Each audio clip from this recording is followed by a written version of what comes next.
Okay. Okay, we thank Hashem that we're able to learn every day. Let's close our learning. We should have the base of Migdash immediately.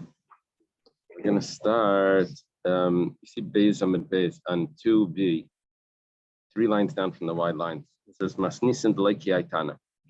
Our Mishnah is not according to this Tana. So I thought you'd see, one second, look at it.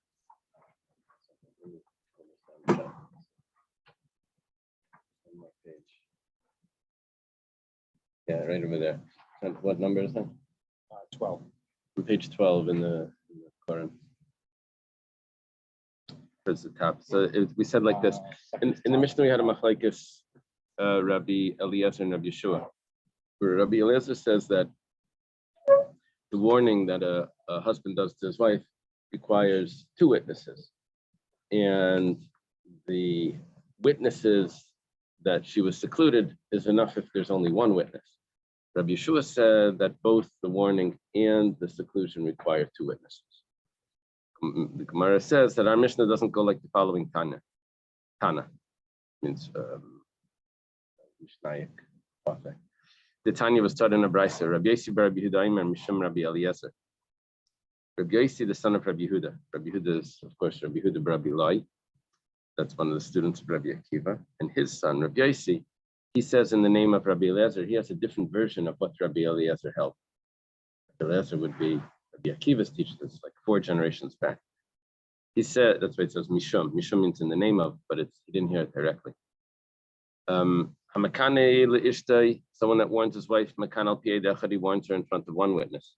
Or he can do the warning himself without anyone there.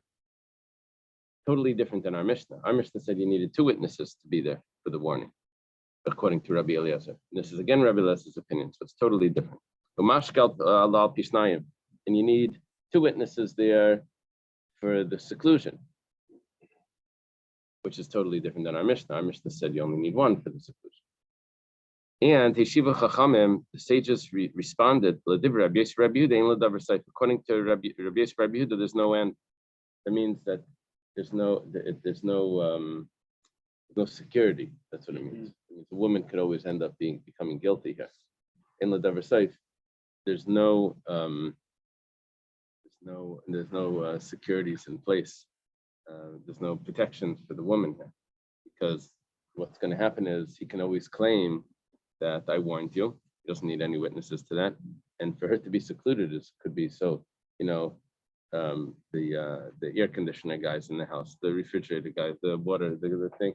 And they, I warned you yesterday, you weren't supposed to be secluded with him. Okay, now you're in trouble. There's no way that, when it comes to yichud, Ba'ila Be'ir, she's allowed to be in the house with another man if the husband's in town. All the time, people come to the house. And then if the husband says, yeah, but I warned you, then it's all over. And what witnesses are there to the warning? No one. He could say, I warned you yesterday, and now the guy came today. So is he warning her about every guy in town? The problem is he can claim, if you don't need any witnesses to validate that this really took place, so then he can claim anything. Whenever he's angry with her, he can just get her into trouble. Okay, so that's what the sages responded to Rabbi Yehuda. We didn't have any opinion like that in the Mishnah. The Mishnah, we only had that everyone held that the warning needed to be with 2 witnesses. The seclusion, that was enough one, according to Rabbi Eliezer. In my time with Rabbi Yehuda, what is the logic or the background, the reason for Rabbi Yehuda to say this? It says Amakra, it says in the pasuk, Ba. This is what we quoted. Ve'ed ein ba. This is what we were dealing with on Friday. There was no witness in it. Ve'ed ein ba. There was no witness in it. And when we said ve'ed ein ba, there's no witness in it, we said that means there's no 2 witnesses in it, but there is 1 witness. So when it says ba, there's no 2 witnesses, there's only 1 witness. So ba v'lai b'stira. It's coming to exclude that you do need 2 witnesses for the seclusion. So Rabbi Yehuda says you need 2 witnesses for the seclusion, not for the warning. Ve'ema ba v'lai b'kinai. The Gemara asks, maybe it means that you need 2 witnesses for the warning, But by Tuma, when she actually committed the act, one witness is enough. To say that she was warned, so maybe we should require two witnesses for that, which is exactly the opposite of Rabbi Yehuda. When it says no, the warning is compared to the actual act of sin. So if that's the case, since the actual act, one witness was enough. So therefore, the warning also one witness is enough. Because in one verse we have both of those ideas. We have the warning, and we also have the sin. So therefore, both of them only require one witness or himself. The Gemara says, 1 second. If that's the way you're going to go about this, so stira nami iskish l'tama. If you're looking for that in the same verse, you should have both of those words. So we have it by the seclusion as well, the ksiv v'nistra v'hinitma. So you should really require only, this is just messing up everything, but we would say that even the stira, even the seclusion should only require one witness because it's compared. And then you're left with the warning is only one witness, the seclusion is only one witness, the act is only one witness. So when it says ve'edein ba, what's that coming to exclude? Where do I require two witnesses? Gemara says, well, when it says stira, which means seclusion, and it has it in the same pasuk as the actual act, so hahu, that pasuk is coming to tell me lakama shir stira, how long they needed to be secluded for. That's just giving me the amount of time that would be enough to be considered that she's impure. The amount of time that would take for them to commit the act. So it says that's why there's a comparison between the seclusion and the tumah. It's coming to tell me kadei tumah. Now the Gemara goes to explain what the sages said back to Rabbi Yehuda, why they don't like his teaching. The sages responded that according to the words of Rabbi Yehuda, there's no end. What does it mean there's no end? Because there would be times when he never even warned her. And he says that I did warn you. Okay. So that's the problem. So according to Rabbi Yehuda, no. And according to the Mishnah, yes. And according to the sages, yes. So the sages are saying that according to you, there's no end. It means there's no safeguard. You can always claim that you warned, and then and then the wife gets in trouble. So the way this is, why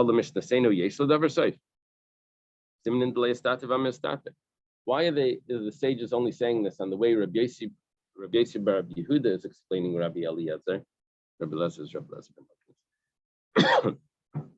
Why are they only saying this on Rabbi Yehuda's version of what Rabbi Eliezer holds? Even in the version of the Mishnah, they have the same problem. Because it could be that he warned her with two witnesses, and then right away he claims that, 1 second, I saw that you were secluded with him. Because you don't need two witnesses, according to Rabbi Eliezer, for the stira, for the seclusion. You don't need one or himself. If that's the case, then it's also the same problem. He can always warn her in front of two witnesses and then get her into trouble.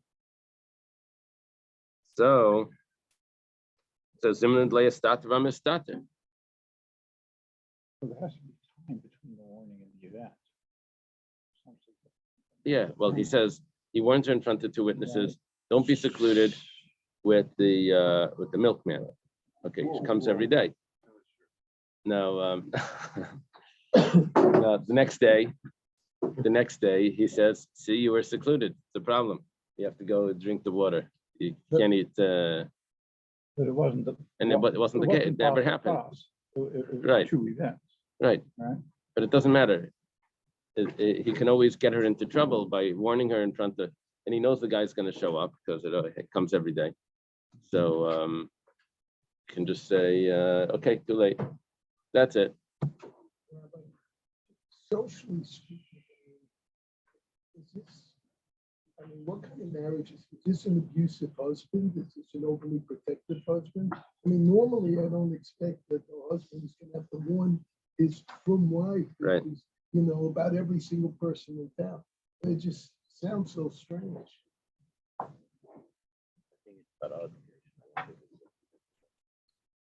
as the divorce gets like more and more heated, so they do a lot of strange things.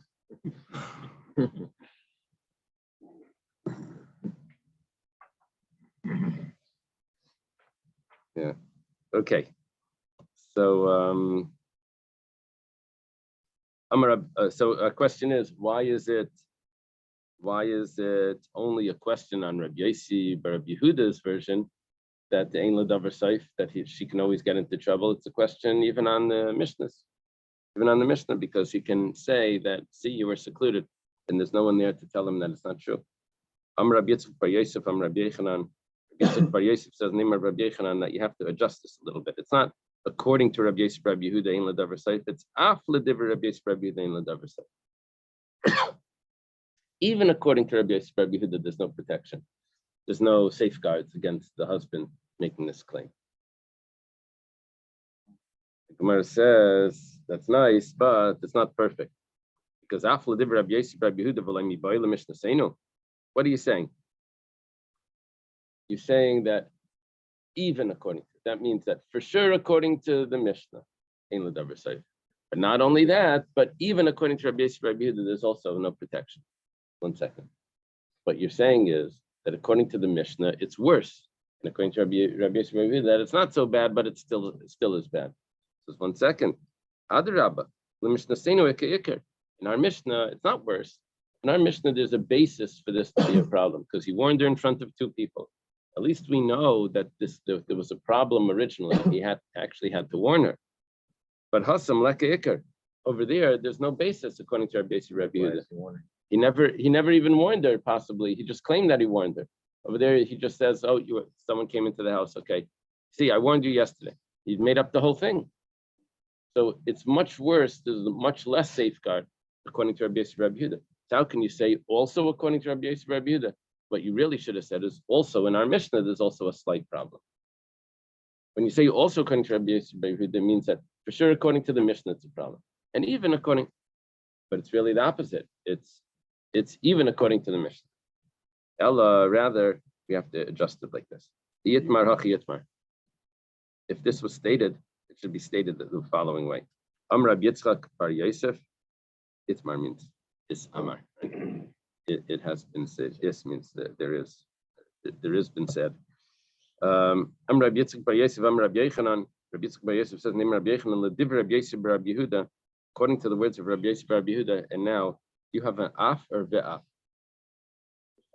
Okay. If you adjust it to ve'af, then it really fits. L'divrei Rabbi Yosef Rabbi Yehuda, ve'af l'mishnah seinu ein ladavar saif. According to Rabbi Yosef Rabbi Yehuda, and according to our Mishnah, there's no end, which means there's no protection, there's no safeguard. Which means the main problem was Rabbi Yosef Rabbi Yehuda. And according to our Mishnah, there's also an issue. The Marsha adds in the vav. Oh, God. So, okay. Amar Rabbi Chanina Misura. Rabbi Chanina Misura says, usually Rabbi Chanina is Rabbi Chanina Bar Chama, who's a student of Rabbi Yudah Nasi. This is a different Rabbi Chanina. Rabbi Chanina Misura says, person nowadays should not tell his wife, don't be secluded together with so-and-so. Why? Maybe the Allah like Rabbi Yehuda says that that's actually a problem, that's actually a full kinoi. You don't need witnesses for that. And then she'll end up being secluded with him. And then she'll be forbidden forever.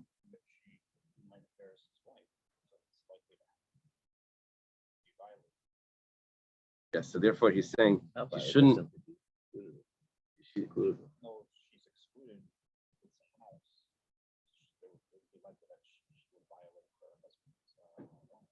Yeah, so because it'd be so common. So we're saying now that a person should not tell his wife, don't be secluded. He should just not say anything.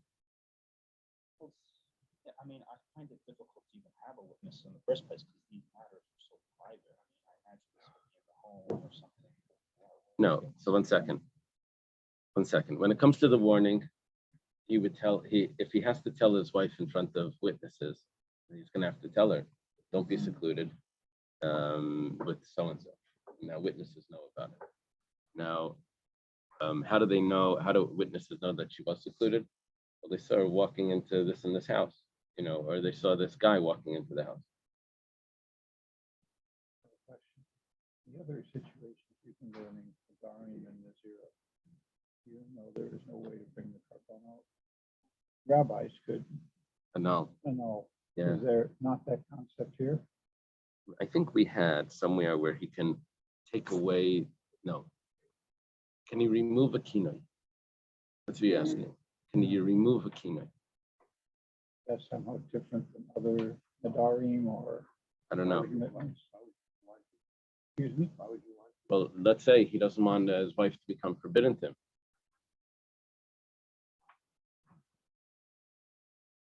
See, what happens is like this. No, she becomes prohibited. If he turns around and says directly, you should not.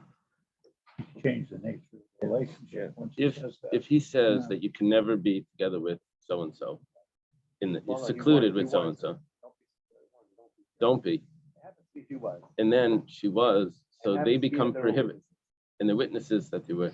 So then he becomes prohibited from being together with her. Witnesses have to testify that that we saw it.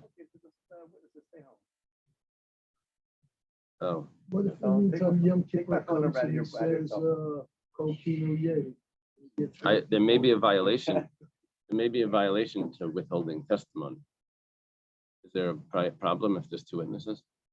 In a monetary case, there's for sure a problem of withholding testimony. Bigger problem here. It's potential capital offense. Right. Yeah, I think we learned somewhere where he can take off if he keeps a vow. No, I think we learned somewhere where he can take off a kinai. Yeah, I don't remember exactly. But part of Yom Kippur, Kol Kinu Yeh? no, that was kinuye. That was a It's a different different- word. That was kinuye. That was a nickname. Kol So it's Kinu. not this- Yeah, the kinuye was the nicknames of Nadarim. Instead of saying karban, you say kainam. That was a kinui. This is a kinui with an aleph, which the Gemara is going to Yeah. discuss soon. Just one. Olive here. Mhm. Okay. Amar Reish Lakish. Reish Lakish says, "My lashon kinui." What is the meaning of the word kinui? Davar amatul kina beina lebein acherim. It's something that creates a jealousy between her and others. Okay, now, yeah.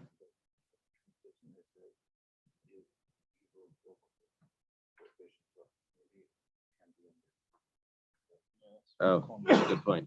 Hillel is saying that if it would be permissible to remove the kinoi, then why would Reb Chanina Misura say that the woman gets into trouble and they'll never be able to be together again?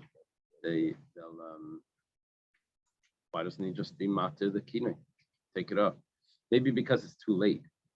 Maybe no, go to a rabbi to remove the kinoi. Maybe because it's too late over there, because you can't After remove the it witnesses, after the witnesses.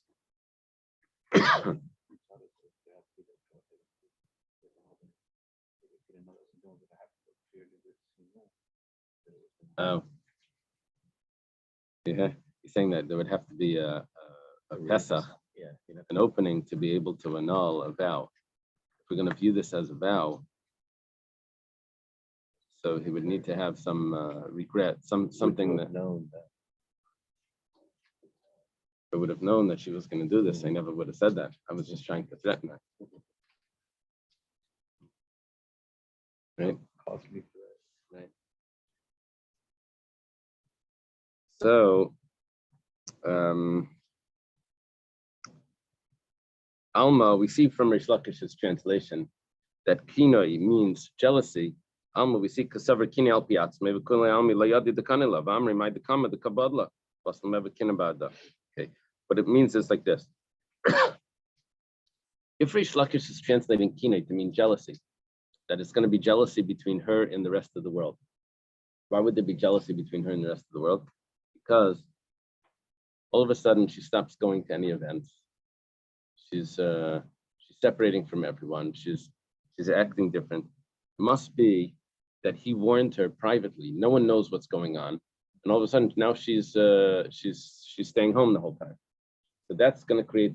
So Reish Lakish, his translation of kinoi, that it creates jealousy between her and the rest of the world, must be following the view that he can warn her without any witnesses, which is the opinion of Rabbi Yossi Bar Yehuda, that the warning doesn't need witnesses, and no one knows what's going on. All of a sudden, she's just what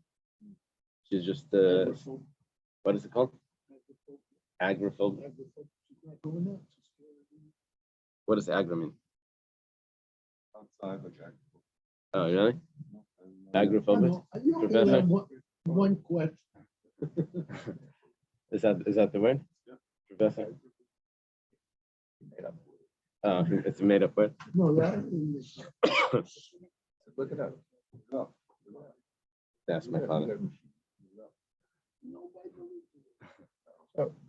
Is there a word agoraphobic? If he hasn't heard of it, they have a lot of new words here. You come here and become wise. English of this is jealous. It says other people. It means this jealous type of of you or hatred. another It means a hatred, not jealous. Jealousy means like I want that. But we're using the word jealous. It really means like you're right, an anger, Separate herself. Has to be separated. contention. Contention. Fear of open Fear of space. spaces, situations that might cause panic, helplessness. Okay. Okay. Okay. What do you mean it's not close? Is this a new word or is it an old word?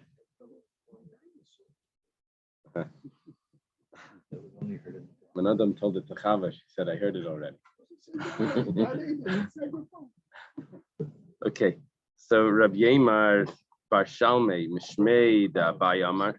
Rabbi Yemar Bar Shalmei in the name of Abai says differently. It says Davar Amatul Kina Beina Lebeina. It's not creating a contention between her and everyone else. It's creating contention between him and her, between the husband and wife. Alma Kasavar Kin El Pishnayim Edim. He's following the other view. He's following the view of our Mishnah and the sages that hold that this is creating a conflict between him and her and his wife, because there's witnesses there that know about it, and she's so embarrassed. The whole world knows now. Once two people know, then the whole world. The and she's the one that's going to be, have hatred or jealousy or contention from him. The ihu and he, the asilamevad kinabade, bahada, is creating a jealousy with her. That's probably what it's supposed to be. Pass me your pencil. Have an eraser on that?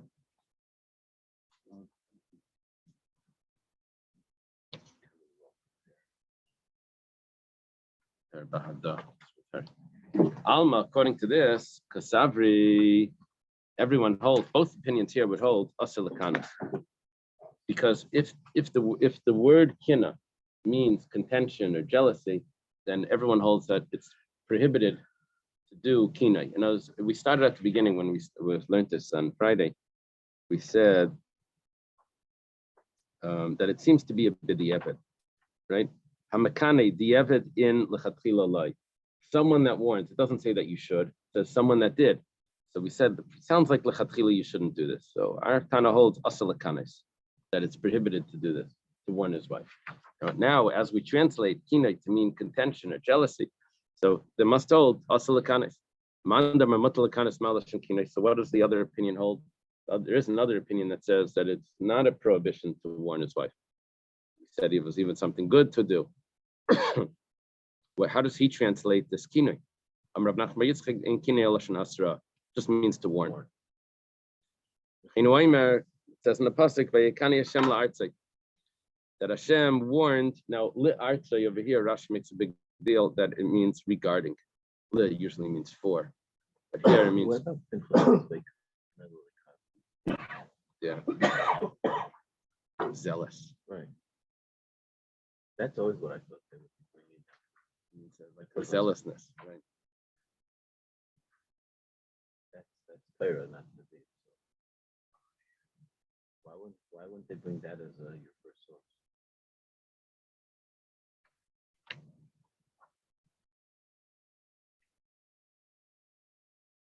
That's that was in my mind. That's almost identical type of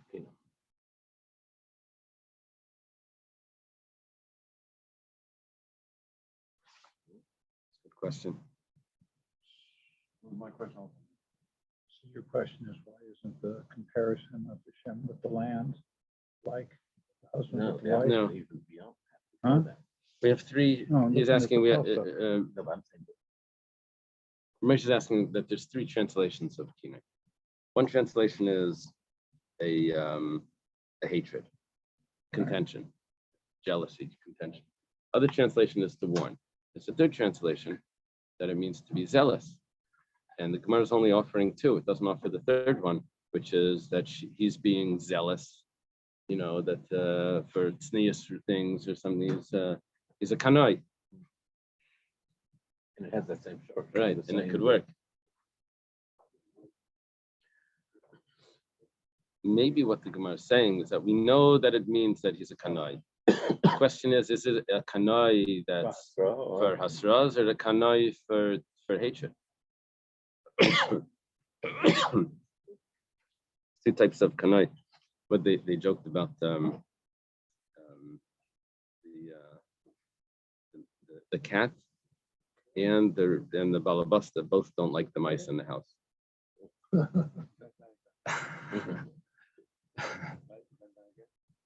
What is, oh, Right. the only thing is that the balabasta really doesn't want them in the house. The cat wants them, just wants to, seems like they don't want, but they really want. One is like they want it to stop. One is okay. So this is talking about there was a plague of locusts. Hashem said that he was going to, he warned regarding the land that it would be destroyed. So Rashi brings proofs that the prefix lamed could mean regarding. Usually lamed means 2 or 4, but here he proves that it can mean regarding. But Yeshalu anshe makom le'ishtay. It says al ishtay.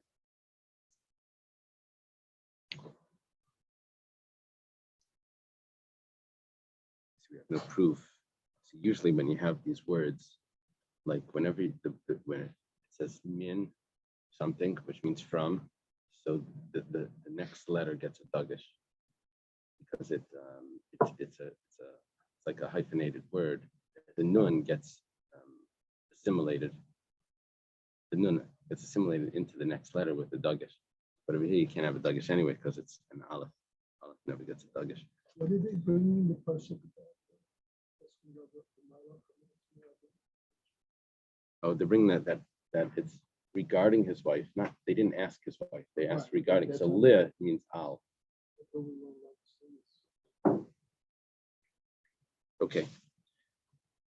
Tanya, let's start in the Bryce here. Meir says, what's happening with this woman is that she's misbehaving in secret, and Hashem announces it in public. What does it mean, avar? Hashem, it passes over him a spirit of zealousness. What does it mean, avar? When it uses avar, that means to announce. Moshe commanded, and they announced in the camp about everyone bringing the supplies for the Mishkan. So ba'avra means that it's going to be announced, the spirit of zealousness. She thought that she could sin. Hashem thinks about him openly. Right. Is that referring to the result of the Sota? Yeah, it's referring to that this woman thinks that she can do something in private, no one's going to know about it. But ultimately happens that everyone finds out about it. Yeah. They didn't know there's cameras and the social media. Rish Lakish Amar Ein Adam Oivrav Ki Nichnas Beiruach Shtus. Rish Lakish says that a person doesn't do a sin unless it enters into him a spirit of folly. The Nemar Ish Ki Siste Ishtai. A man, his wife, when his wife will stray, right? Sishte Ksiv, it says with the shin. Really, we're talking about a saita. Saita could be written with the sama, but it says it with the sin, which has the same letter. The same sound, but it could also be sh sound with this sishta, which means foolishness, folly. Tana de Bey Rabbi Yishmael was taught in the yeshiva of Rabbi Yishmael. Why does the Torah believe one witness by a saita? Trust one witness to say that she committed the act. Because there's a basis for it. Because she was already warned, secluded, and then we have a witness that says that he actually saw the act. Amalei Rav Papa Abaya. Rav Papa says to Abaya, when does it say kinoi? If you look at the parsha, it's a little bit out of order. The text, it says, after it says that she was secluded, it then says, and it passed over him a spirit of zealousness, and she secluded, and she was impure, or it passed over a spirit of zealousness, and she wasn't impure. So why does it say it afterwards? If the warning has to be beforehand, so why does it say it afterwards? And it passed over him, we mean to say, and it has already passed over him, the spirit. It's going back on what had happened. Elameata, if that's the case, the word va'avar means that it has already happened. It says over there, it says in the, these are the 2.5 tribes that wanted to take the land outside of the border, Reuven and God.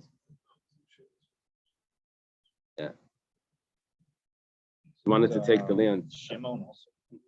No, there were 2 tribes, 2.5 tribes that had a lot of cattle. They wanted to keep the pasture on the other side. So right. Moshe Rabbeinu tells them on the east of the Jordan. Moshe Rabbeinu tells them that if you go first, you have to go over into the land to conquer, and then afterwards you'll come back. So it says, everyone will pass over into all the soldiers will go in. So it's Hachanami, you want to say that they already went in? Awesome, over there, because the pasuk says, and we will conquer the land in front of Hashem, and then we will return. So mashma de la, it says, and then we will, teshuvu is we will return. But over here, if you're going to read it, that it's talking about that as it's written, which means that the warning comes after everything happens. If you're going to say that, it means after there was already the sin and the seclusion. So why is he warning her now? Okay. So what we explained so far in this Tana Debei Rabbi Yishmael is that there's a basis to believe the witness, and that's why we believe what's the basis to believe the witness? Because it was already a warning and a seclusion.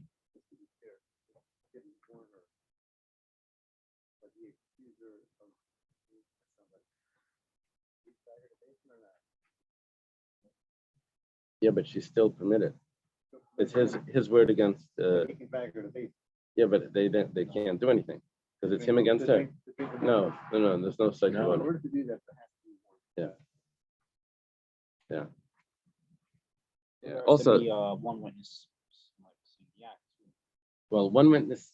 You see, what happens is like this: if she's warned and she's secluded, we don't know that what was done during that seclusion. Then she drinks the sacred water. If she was warned and she's secluded, and we have a witness that saw the act, even one witness, then it's Yetzis Blake Suba, then it's over. Marriage. It's a monetary issue.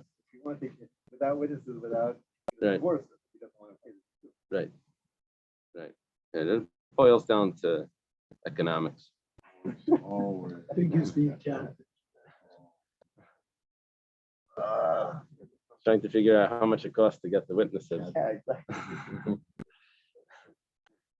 Okay. The water's only drank if there's a warning and there's a doubt. And there's a warning and seclusion, and we don't know what happened in that seclusion. So the warning and the doubt. Right, and a doubt. That's what the word is. It clarifies that doubt. That if she was guilty, then okay. Now we have another Tana de Rabbi Shmuel. Tana de Rabbi Shmuel, ain't other mekana lishteil kenech t'say by ruach. A person doesn't warn his wife unless a spirit enters him. Shnemar v'aval avruach kineh b'kineh sishtei. A spirit comes over him and he warns his wife. My ruach. Well, what type of spirit is that? It says, Rabbanan ami ruach tumah. Rabbis say that it's the spirit of impurity. What would that mean? Maybe he's like, Just says as one should not issue a warning. That's why. yeah, it's the Satan trying to mess him up. Paranoid, right? He has a spirit of impurity. Right, To accuse her. That's what it's saying. right. Maybe he means, No, the he's more we, saying, like modern day, on the hospital, oh, she's We don't right know on these this things. today, I'm gonna do this to her.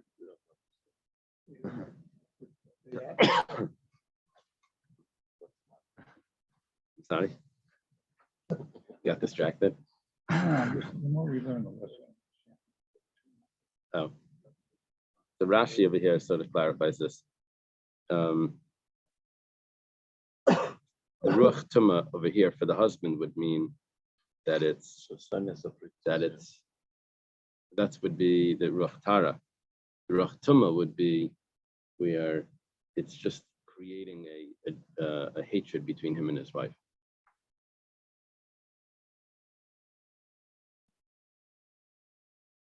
Something bad. Right, something bad. That's a synonym for tumor. Yeah. Is it the Yetzer Hara or is it the Yetzer type? That's what it's asking. Here it explains that if his wife was going to commit adultery, and he warned her, it was a spirit of purity.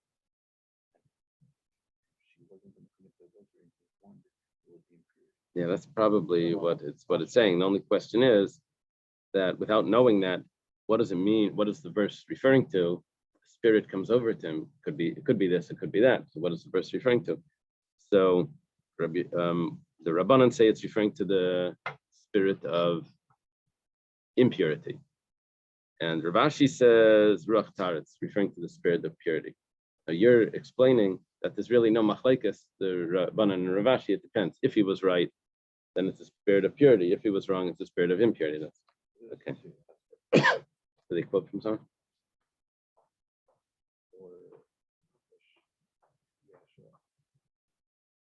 Or Hayashra. It was Ariyash, and then they say. Yeah. All right. So he's taking away the machlekes. Mistabra, and it's logical, commandam ruach tara, that it's following the view of the person that says that it's a spirit of purity. The Tanya, so in a brayso v'kinya sister rishus, when it says that he warns his wife, that's giving permission for him to warn his wife. Rabbi Yishmael, that's the view of Rabbi Yishmael. Rabbi Kiva says no, it's an obligation. Person is obligated to warn his wife. Now, if you say that the spirit that comes over to him when he does the warning is a spirit of purity, so shaper, then it makes sense that there's a machlekes. Is it voluntary or is it obligatory? But if it's a spirit of impurity, are they arguing if there's a voluntary or if it's an obligatory, an obligation for him to bring on himself a spirit of impurity? That doesn't make sense. It must mean that it's a spirit of purity. And that's why there's a machlekes Rabbi Yishmael and Rabbi Kiva about if it's an obligation or if it's just voluntary.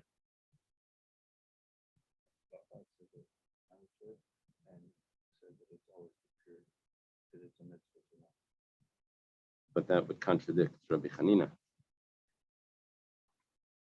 The halacha was probably like Rabbi Hanina. According to this. And it's a mitzvah of rabbinic law, and that's to engaging it from this behavior to issue warning to they just say that a man issues a warning, but it's like only if it's spirit appearing. So the way we would explain this, how this is reconciled with there's a contradiction now in the halacha, because it seemed the halacha before was like Rabbi Chanina Misura. If you turn back to Rabbi Chanina Misura, does it say that a person should not warn his wife nowadays?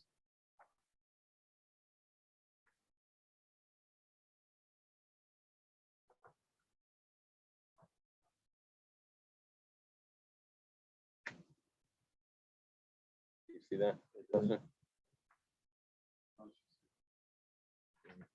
We learned before that a person, in the halakha is that a person should not warn his wife, right? And now you're saying it's a mitzvah that he should warn his wife. So the answer, the way to resolve this question is, if he saw that she was promiscuous, then he should warn her. But just without, Rabbi Chanina was saying, when just in general, don't just be overcautious. It's only if you have good grounds to put the warning then. Gufa. This is a problematic gufa, because gufa was usually used to say a statement of Amirayim. And here it's going back to say a statement of Tanoim. I think I remember a Taisvis in Nazir that he said that gufa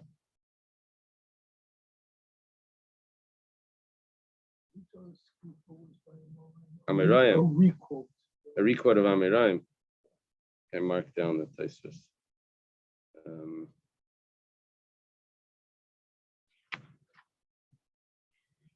Where Taisvis says that it could be either one. Well, Itmar was just a statement of Amirayim. It doesn't have to be a repeat, but Amar Mar was Tanoim and Gufa was Amirayim. And we had a Taisvis over here that was asking about a Gufa.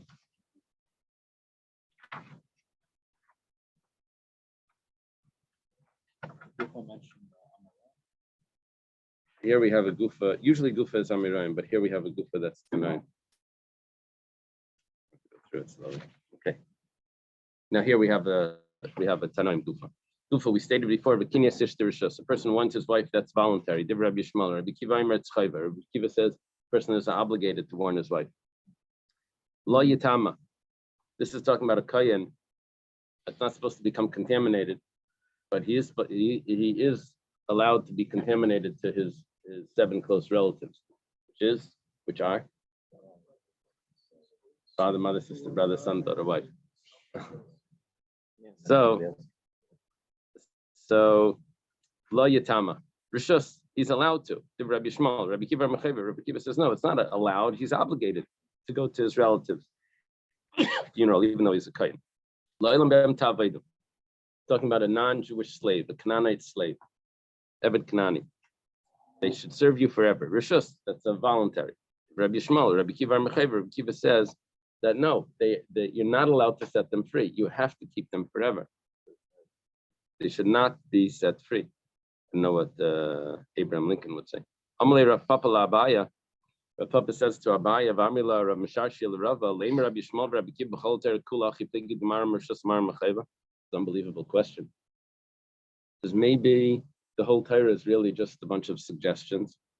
All of the mitzvah, all of the positive commandments in the Torah, the negative commandments, you're not supposed to violate. Okay, that's a rule. But all the mitzvahs, maybe Rabbi Shmuel holds that you're allowed to sit in a sukkah, you're allowed to do all the positive mitzvahs, you're allowed to put on tefillin. You don't have to. I'm sorry? You're allowed to clean for Pesach. So Amalei Hachabit Kraitligi.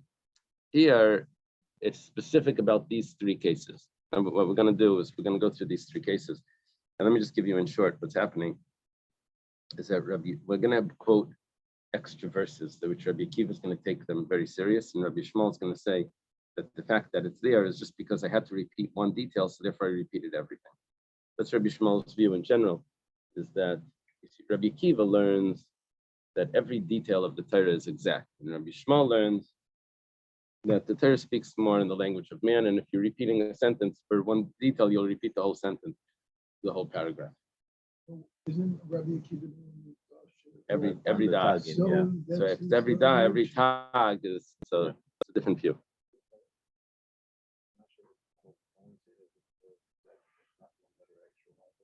Yeah, that statement would be a statement that Rabbi Akiva would say, and Rabbi Shmuel would say that the Torah is written in the language of man, and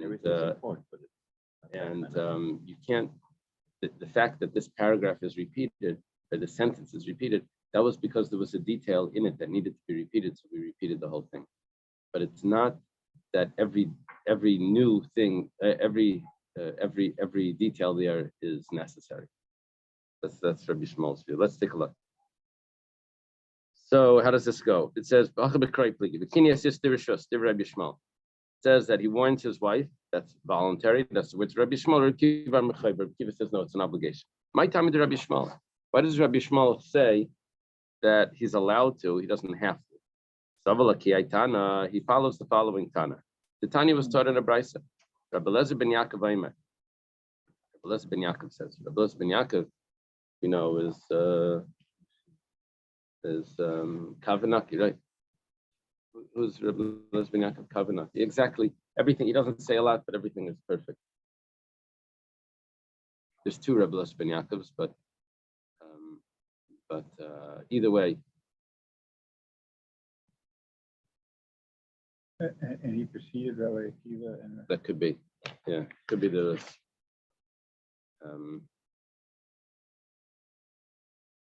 He was like here we have him as the second one is a student of Rabbi Akiva, and the first one is up here. He's in the of Rabbi Yechon Zaka. It's hard to know. In the Sefer it told us tonight by Miraim, he says that when it says Rabbi Lezer ben Yaakov Mishnasi Kavanaki, it's actually like a pun. It's referring to both of them. Okay. Rabbi Lezer ben Yaakov says, once the Torah says that you should not hate your brother in your heart, maybe you shouldn't warn his wife either. That's going to create a hatred between them. Pasuk says, no, you're allowed to. See, we needed a heter. He needs a heter to be able, so the Pasuk says you're allowed to. Rabbi Akiva, Rabbi Akiva says, it says twice, Tinoi. Once is for the heter. Other one is to tell me that I'm obligated to. Rabbi Shmuel, what does Rabbi Shmuel say? The fact that it says it twice, that was because it wanted to tell me either she was guilty or she wasn't guilty. It wanted to give me both of those options. But once it had to tell me that she was guilty or wasn't guilty, then it had to say that he warned her. So look at the Tana of Rabbi Shmuel. So it also says that he warned it. Look at the Tana of Rabbi Shmuel, as Rabbi Shmuel taught. The Tana of Rabbi Shmuel was taught in the Yeshiva Rabbi Shmuel, Kol Parsha Shenemra V'Nishnas. Any section that's said once and then it's repeated. The whole reason why it was repeated was to teach me that one detail. And so here also it's repeated to teach me V'Hinitma or V'Hiloinitma, and you can't learn from it that it's an extra warning, like Rabbi Akiva does. Next of the three examples that we used, to say the machlekes Rabbi Shmuel and Rabbi Akiva, if everything is voluntary or permissible. La yatama rishus. He becomes tamei to her, which is his sister that wasn't married, or to all the close relatives. No, this is talking about a kayan that's allowed to go to a cemetery for a close relative. Rabbi Shmuel says that this is permission granted. Rabbi Akiva says no, it's an obligation. My time with Rabbi Shmuel, why does Rabbi Shmuel say that it's just permission that the kayan's allowed to go? Well, I did. It's just the michtav layitama. Once it says that you should speak to the kayanim, the sons of Aaron, you should say to them that they should not become contaminated. So then you have to tell me that no, for a relative that they can. They needed a heter, and they got the heter. They got the permission. Rabbi Akiva, what does Rabbi Akiva do? It says Kiyam l'sheirei nafka. It says that you shouldn't become contaminated to any person except if it's a relative. So I already know that a relative is permissible because it says Kiyam, which means except for a relative. So lo yatam alamalis. Why does it say to her he becomes contaminated? L'chayva, it's coming to tell me the obligation. Rabbi Shmuel says lo mitama vein mitama leiv. Rabbi Shmuel says that lo yatam is coming to tell me that if she had a limb amputated, which we learned before, it also gives off tama. Aver menachai, if it has also the bone, the flesh, and the veins, so that also gives off an impurity. So what we're saying is that he's only allowed to become tamei to his relative, but not to the limb of the relative that was in the laboratory or whatever. He's not supposed to become tamei to that. The Rabbi Akiva. So what is Rabbi Akiva, and where does he know that from? Or,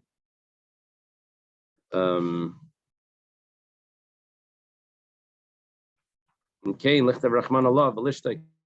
Akiva says, that's what it's teaching me. So then it just has to say law to her. To her would it be excluding and not to the limb. Yitama lamali. Why does it have to say law yitama, that he becomes tamei? Shmamina, it's coming to tell me that it's an obligation to become tamei. Rabbi Yishmael, according to Rabbi Yishmael, the same thing. We have our answer already. I did the ksiv la, kasav nami yitama. Once it says la, so it's allowed to say the rest of the verse. Look at the Tanit Bei Rabbi Yishmael, like there was taught in the Yeshiva Rabbi Yishmael, the Tanit Bei Rabbi Yishmael called Parsha Nemer, B'nish, B'nishnal, B'shvil Davar Shenas Chadashba. Anytime something is repeated, it's coming to just, it's not that every single detail there is necessary. It was only one detail was necessary, so you had to repeat the whole paragraph. Here it's just 2 words. Lo'ilam b'em ta'avaydu. The slaves, the non-Jewish slaves, should work forever. Rishus, that's a voluntary, that's a permission that you're allowed to keep, and you don't have to set them free. Rabbi Kiva says, no, it's an obligation. You're not allowed to set them free. My time with Rabbi Shmuel, what's the reason Rabbi Shmuel? Why does Rabbi Shmuel say that it's voluntary? Well, since the verse says that you should not let any Canaanite survive, right? You're supposed to wipe out all the people of Canaan when we moved in to Israel. So it's true. So it has to tell me that no, you're allowed to let them become slaves. It's so it's coming to allow that they can work for you. How does they work for you? If you have to kill them, how do they work for you? It says,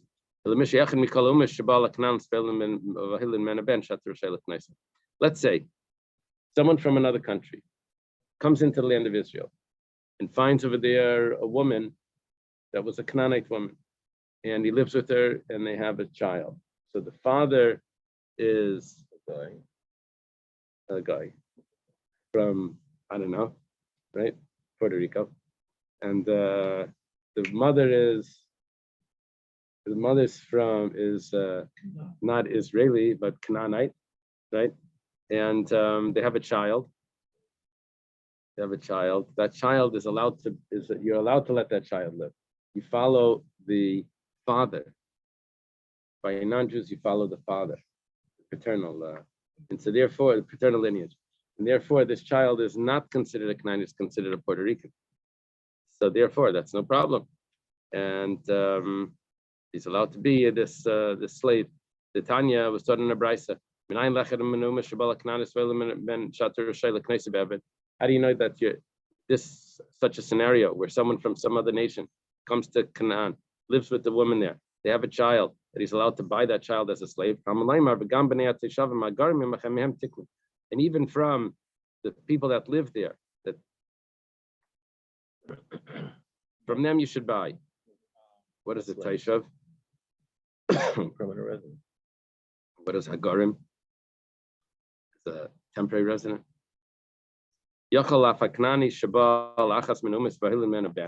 Maybe it should work the other way. Maybe if there's a Canaanite man that he finds a Puerto Rican woman, he lives with her and he has a child. Right. But why is there a difference? Taishav and Ger, I thought meant like that he lives, but he's not a resident. I think it's Maybe gar means to. Simply live arts. Uh-huh. So maybe a Canaanite man that lives with a Puerto Rican woman or any other nation, ben, and has a child, that you can buy that child as well as a slave. That was born in your land. It has to be only born, but not living. Now, what that means is like this. Women stay home. Women are not the ones that are traveling. So if they're born in your land, that means that the wife, that the mother, that over here, the mother is a Canaanite. If she's born in your land, means that the mother lived there. Gorim Bartzchem means that lives there, means that the man is from Canaan. So Minan Nolden Bartzchem, it had to be that it was born in your land, but not Gorim Bartzchem, but not that this was someone that a man from Canaan that went overseas, lives with the woman and brings the child back. That would be the Gorim Bartzchem, and that's not allowed. It's only the Canaanite woman's son from another man, from a foreigner, that you're allowed to buy. So that's what we learned from the special special halacha, that he's allowed to buy a slave even though the mother is a Canaanite woman.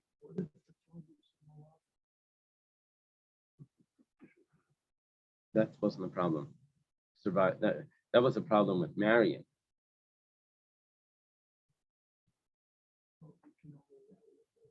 Yeah, but this now we're talking about there are certain nations that we had to wipe out, eradicate. Yeah. Of course, we gave them the chance, according to Rashi or the Ramban, if they wanted to convert or if they wanted to make peace or they could leave on their own. We gave them that option, according to one of the commentaries. Another commentary says no, that this was. If a yid has a child from diabetes, right? The yid has, then the child would be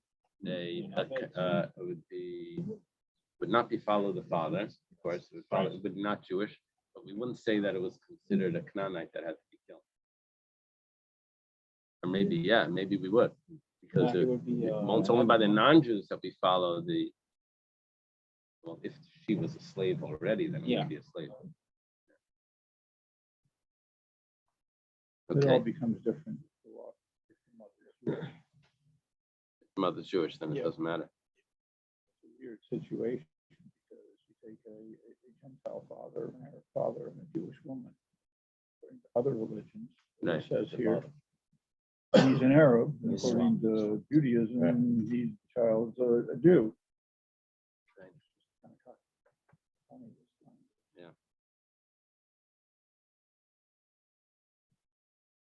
Okay. Rabbi Akiva. I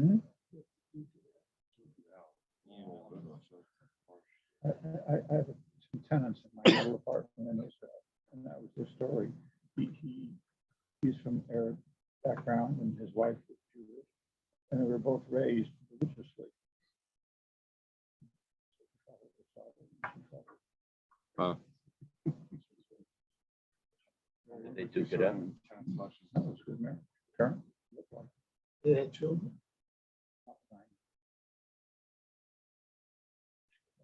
Oh, interesting. What does Rabbi Akiva do? Rabbi Akiva mehem tiknu nafka. Rabbi Akiva says that I have another verse that says from them you should buy slaves. So if that's the case, if you have another verse for that, so why do we need the verse that says they should work for you forever? L'chayva, that's coming to tell me that there is a obligation not to let them free.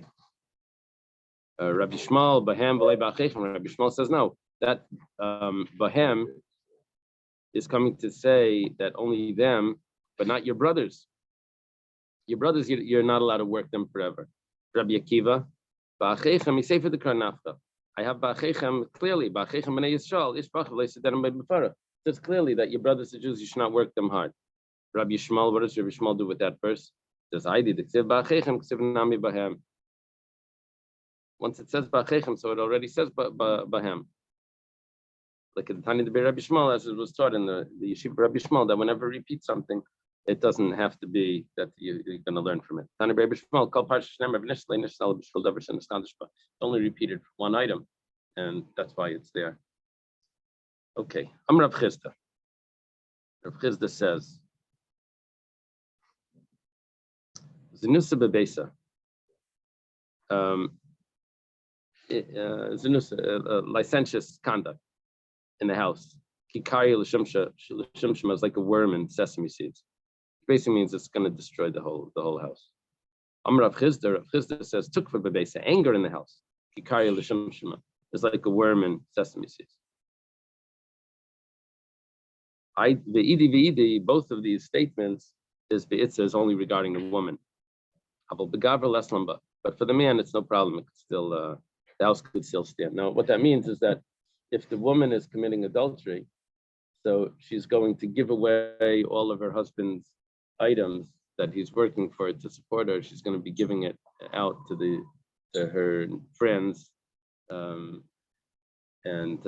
she's going to not take care of the house. And also, if she's the angry one, so then that's going to destroy the house more than if the husband is the angry one.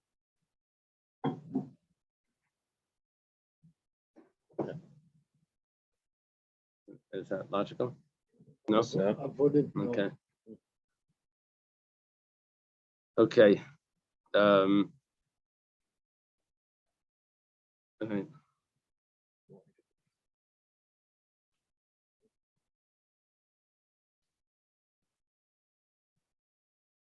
Like if there's guys that they drink every Shabbos. They come home, they're drunk. But if the wife is drunk every Shabbos, that would be a bigger problem, no? No? Sounds like it would be worse. Okay. Wait, so was it saying if the husband is the adulterous one? Then the house can still, because he's still supporting the house. He's still taking care of the house. He'll lose his fortune. One second. If the wife is the adulterer, then everything that the husband is bringing home to support the family and everything she's really, all she cares about is this friend outside, and that's what she's only going to be concerned about this other guy and not about the household. Okay. Amr Rav Chisda, betchila kaidem shachati Yisrael,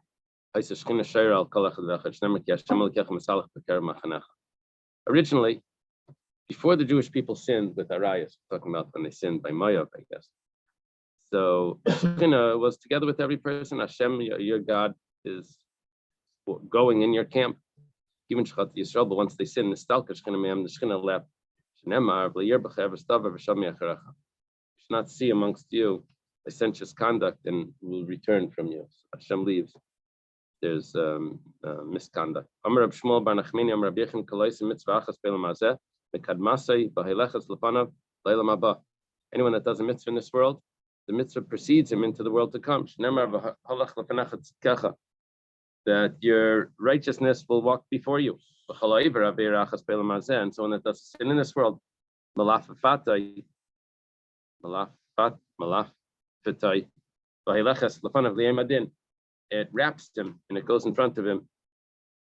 It wraps him up and presents him to the judgment. The way of their path is winding. It goes into waste and it gets lost. Okay. Rabbi Eliezer Reimer Kshura by Kakelev. Rabbi Eliezer says it gets attached to him like a dog.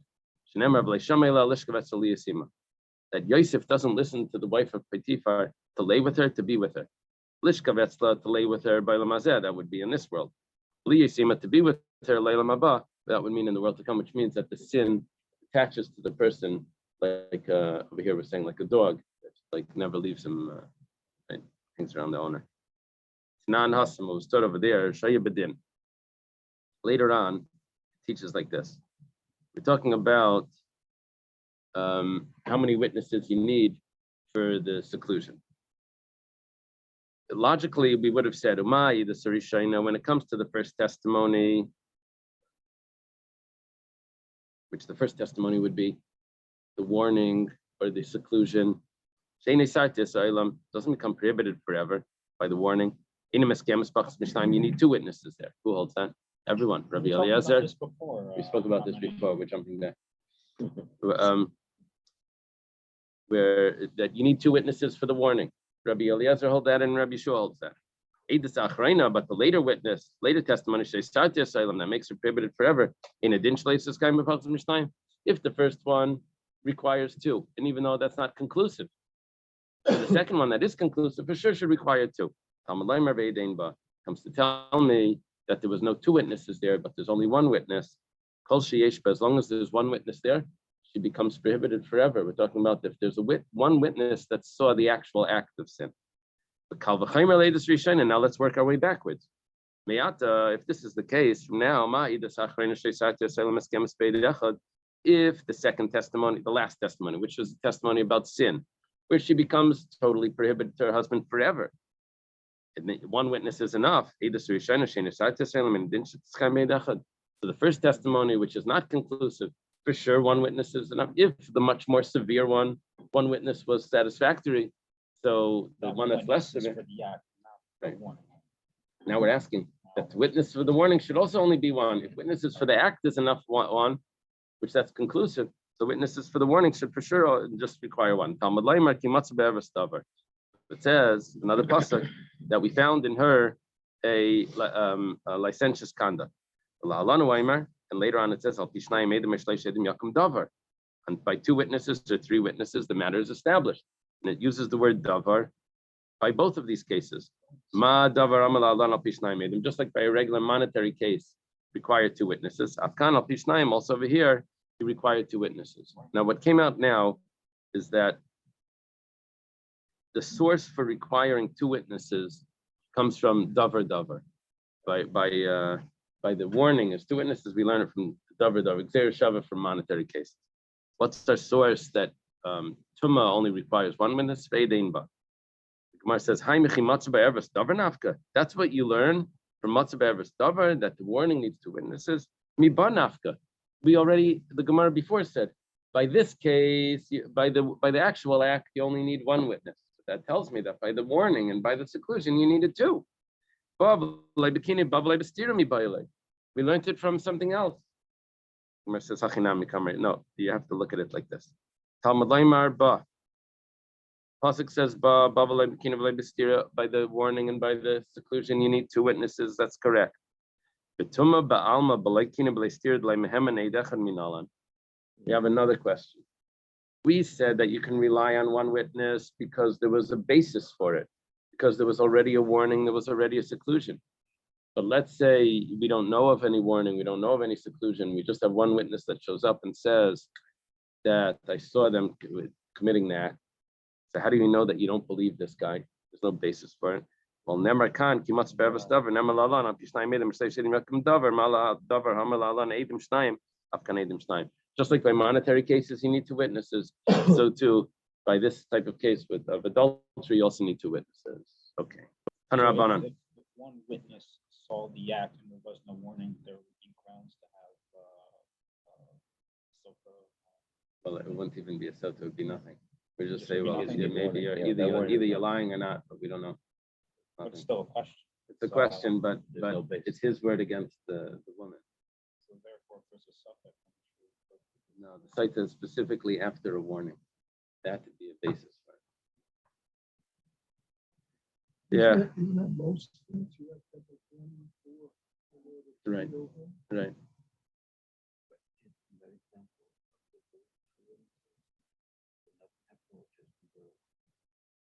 If there were two witnesses, so the act, then there would be for sure divorce, more than divorce, would be capital punishment. Permanent divorce. Right. That's the sort of act, not the seclusion. That's only the act. Right. Right. What were we talking about over here when we said the first witness? First testimony required two witnesses. Second one requires one. Zue the stira, that's the witness about seclusion. What is the last testimony? Zuedis Tuma, this is witnesses about the act, which we said one witness was enough. Now the Gemara says, V'kamashir stira. How long does stira take? How long does seclusion take? It says, Kedei Tuma, the amount of time for the act, for the impurity. How long is the impurity? That's Kedei Bia, for the act of relation. How much is Kedei Bia? Kedei Ha'ara. Ha'ara means that not just the beginning of the penetration, not the full penetration. That's Ha'ara. Just when the two organs touch. Kedei Kafas Dekel, which is the amount of time it takes to walk around a palm tree. Divrei Rabbi Yishmael, that's the words of Rabbi Yishmael. Rabbi Eliezer, Aimer Kedei Maziga Sakais. Rabbi Eliezer says it's the amount of time it takes to mix wine with water to make it drinkable. Rabbi Yeshua, Aimer Kedei L'Shtaisi, Rabbi Yeshua says the amount of time it takes to drink the cup. Rabbi Ben Azai, Aimer Kedei L'Tzlisbeya, it says the amount of time it takes to roast an egg. Rabbi Kiva, Aimer Kedei L'Gamet, to swallow the roasted egg. Rabbi Yehuda ben Beseir Kedei L'Gmaya Shalish Be'em Zuach Hazu. Rabbi Yehuda ben Beseir says amount of time. Everyone has an opinion, and actually it says that each one was measuring his own time, how long he waited in that initial stage of relations. No one says Shel Malach. Of what? No one says it's nonsense. We're almost Shel Malach. Oh, Shalom. They're going to say, what's your name? Okay. The amount of time it takes to swallow 3 eggs, one after another. Rabbi Eliezer ben Yirmiyah, amount of time it takes for a gardi, as a weaver, to tie a thread, I guess, like the thread would break, and he would have to retie. Chanan ben Pinchas Chanan ben Pinchas says the amount of time it takes for her to put her finger in her mouth to be able to take out a something that's stuck between her teeth, a chip between her teeth. Plima is the name of one of the sages. The amount of time it takes for her to put her hand into a basket to take a loaf of bread. I have no proof for this, but I have an allusion to this where it says that because of a woman that's a prostitute, until a man would lose all his money up until his last loaf of bread. Because he's spending his money on the prostitute. Right. Oh, geez. Right. It's like gambling. Why do we need? Why did originally when we asked the question that we asked the question, how long is the seclusion? We said Kedei Tuma, Kedei Bia, Kedei Ara, Kedei. You had to give me all of those things, all of those details, the amount of time of relation, the amount of time of impurity, the amount of time of the organs to touch. Tricha, it's necessary to give me all those details. Ditana Kedei Tuma, if we would just say the amount of time of impurity, Havamina Kedei Tuma Varatzusa. I could have thought that he has to seduce her as well. He has to, to talk to her. What's the word that they use over there? Appeasement. To appease her. Could be appeasement, right? To appease her. So I could have thought that it's not just the act; it's also everything that he talks to her beforehand. Kamash Malan Kadebi, we say no, it's just the actual act. Vitana Kadebi, Avamina Kadegambia. Could have thought it means until he finishes the act. Kamash Malan Kadeyara. It's only the amount of time it takes just for the organs to touch. Machlek is what really hard is, but this is one opinion. If we would just say that, I could have thought that it's just that initial stage of relations, and included in that is also the appeasement. It says no, it's only the amount of time in impurity. Okay, now it says how long does it take? The amount of time it takes to walk around the tree. So the sages over here, just if you take a look again, the first opinion walking around the tree was Rabbi Yishmael. Rabbi Kiva said mixing a cup. Rabbi Yeshua said drinking the cup. And Azai says roasting an egg. Rabbi Kiva says swallowing it. Rabbi Ben Beseir says swallow 3 eggs. Okay, let's see this new brisa. For a minute we have a contradiction.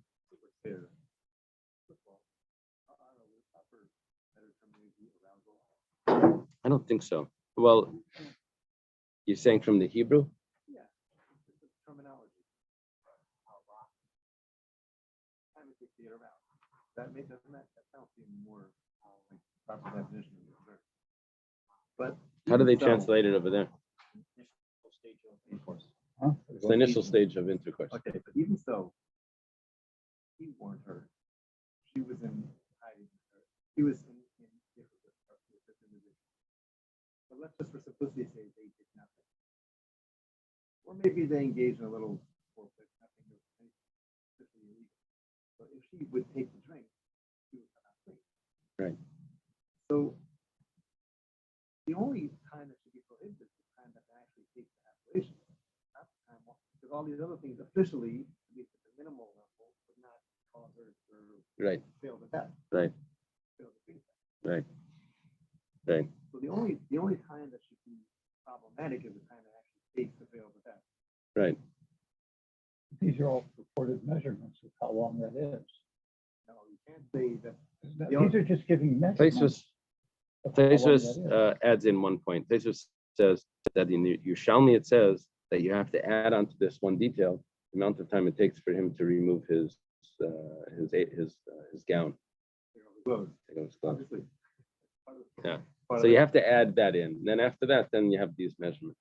The thing, the measurement can't be the time it takes to get aroused, or the time it takes to start, and that's the time it takes to do the actual. No, but that's what we mean over here is the actual act is the hara itself. That it's prohibited even if he doesn't complete the act. If he just starts the act, that's already considered. Just started the act, and he didn't finish. He's already. And then she drank the drink. Yeah. Her stomach would explode. Yeah. Yeah. So Does that happen? the Saita. I don't know how many cases we actually have of the Saita.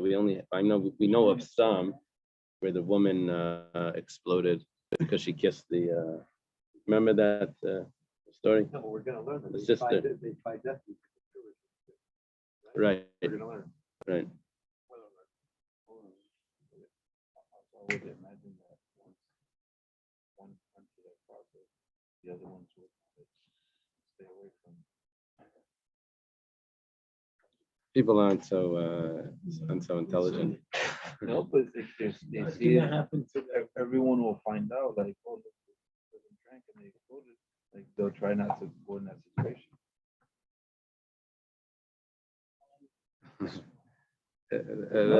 Sounds good. It's like back then, if you did one of these capital punishments and they were Right. stoned and Right. it hung there, so people would see them, they Right. would discourage other people from doing it. But today, Right. people will do it. Right. Ramini. There's a contradiction. It says Vinistra. She's secluded. The Kamashir Stira. How long is she secluded for? Leishamanu, we don't know. When it says she's secluded and she's impure, we know that it's the amount of time for impurity, for the amount of time of relations, amount of time of the initial stage of relations. How long is that? Kedei chazaras dekel. Now, chazaras dekel we sound like means to go around the palm tree. Rabbi Eliezer, that's the words of Rabbi Eliezer. Now, there's a little bit of a problem here because Rabbi Eliezer said the amount of time of mixing a cup. It was Rabbi Yishmael that said that. Rabbi Yeshua Rabbi Yeshua says the amount of time mixing the cup. Now, that was Rabbi Eliezer before. Rabbi Yeshua before said the drinking of the cup. That means to drink the cup. But before Benazi says to roast an egg. Rabbi Kiva says to roast an egg. And before Rabbi Kiva says to swallow the egg. He said the amount of time it takes to swallow the egg, but before he said to swallow 3 eggs. Okay. Contradiction. Everyone over here is a contradiction. Well, Kasal Kadaita, Umar thinks we understood that Hainu Akafas Dekel, Hainu Chazaras Dekel, that's the same stage. That's the same amount of time. Going around the tree and going around the tree. That means the same thing. It's a different word in Hebrew, but it's the same thing. Well, and now we have a contradiction. It says, Rabbi Kiva Rabbi Yishmael said to go around the tree. And Rabbi Eliezer argued. He said that it was to mix a cup. And Rabbi Eliezer and over here he says to go around the tree, which is the same thing that Rabbi Yishmael said, but he argued with him. Amar Abaya says, Akafa beregel chazara beruach. Akafa means means to go around the tree. Akafa, what Rabbi Shmuel meant was to walk around the tree. And what Rabbi Eliezer means here, Chazaras Dekel, is to take a palm for a palm branch to swirl around the tree in the wind. For the branch to swirl around in the wind. So what that means is that it's actually a different time, a different amount of time. Boy Ravashi, Chazara Baruach Kihechi da Azal Vahadarasi, Aidom Kechi da Azal Vasi Vahadakai Beduchte. Doesn't mean that it goes all the way around, or it doesn't mean that it goes around and comes back. Teku, we don't have an answer to that. 1 second. Over here, Rabbi Eliezer said, over there, in the first case, in the first price, so we said the amount of time it takes to mix a cup. So the Gemara says, that's not a problem. That's the same amount of time. The amount of time it takes to mix a cup is the same amount of time it takes for the wind to make the palm branch go around the tree. Now we go to the next opinion. We have Rabbi Yeshua. It probably depends on the wind, depends on the branch. There's a lot of factors there. Rabbi Yeshua, the amount of time it takes to drink the mixed cup. Over here, it's the amount of time it takes to mix a cup. What they mean is to mix and drink. Rabbi Yeshua just made the time longer. To mix and drink. Gemara says, why didn't you just answer simply that the amount of time it takes to drink is the amount of time it takes to mix, like we did before? We had a better answer. Why does Rabbi Yeshua need both of those? We could have just said that it's the same amount of time. In Cain, if you would have said that, Hainu Rabbi Lezer, then Rabbi Lezer said to mix. And Rabbi Yeshua argues. And he says it means to drink. They can't be the same. You can't argue if you agree. So it has to be that he meant both. Over there, Benazi says to roast an egg. Over here, he says to drink it. To drink the roasted egg. No, to drink the cup. Over here, Benazi says to drink the cup. Roast an egg and drink the cup of wine. The Gemara says, both of those are the same time. Because now, once we've established this, there is no one, even Rabbi Yeshua, that said to drink the cup, doesn't hold to drink the cup. He holds it means to mix and drink. So we can say that. Also, Rabbi Kiva over there, Rabbi Kiva says to swallow the egg. Over here, he says to roast the egg. It means to roast and to swallow. Maybe let's say it's the same thing. Then that's what Benazi says. Where does Benazi say to swallow? No, Benazi said to roast. If you would say it's the same shear, then Benazi says to roast an egg. And Rabbi Kiva can argue and then also agree. So Hasamam Rabbi Yehuda ben Beseira K'dei Lagama Shalosh Be'em Zuach Hazu Achad K'dei Lagama.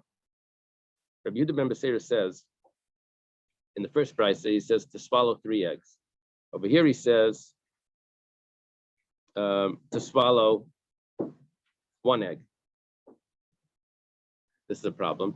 It says L'dvar of the Rabbi Akiva Kamar. We're following Rabbi Akiva.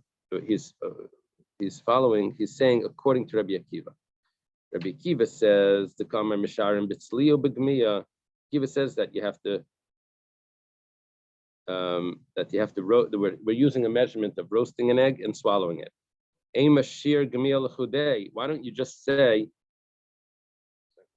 You see, in the first brisa, Rabbi Akiva said to swallow the egg, but he meant to roast it and to swallow it. Rabbi Benazi said to roast it. Rabbi Akiva says to roast it and swallow it, according to the way we're reinterpreting it.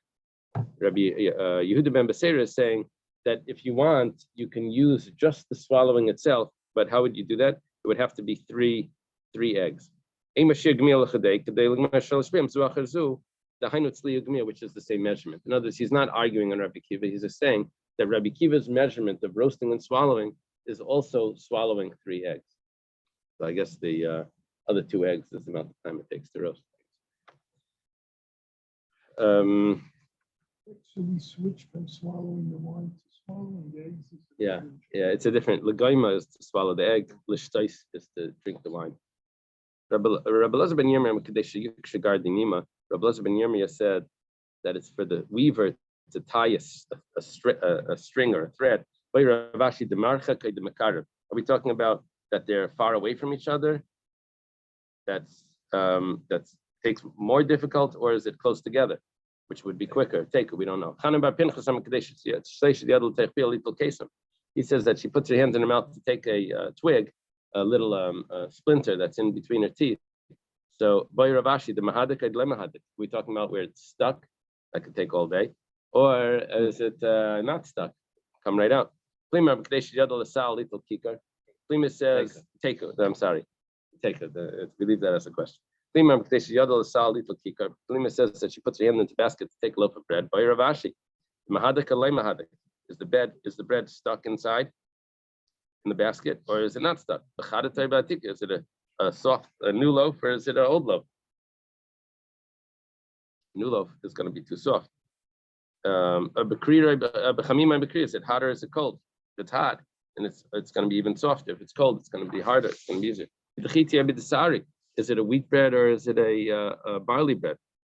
Apparently, the wheat bread would come out quicker. Is it soft or is it hard? Take it. Don't have an answer to that. Rabbi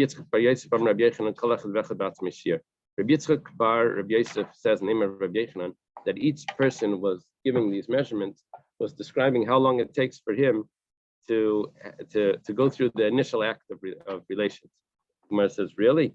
Ben Azai was there, he was never married.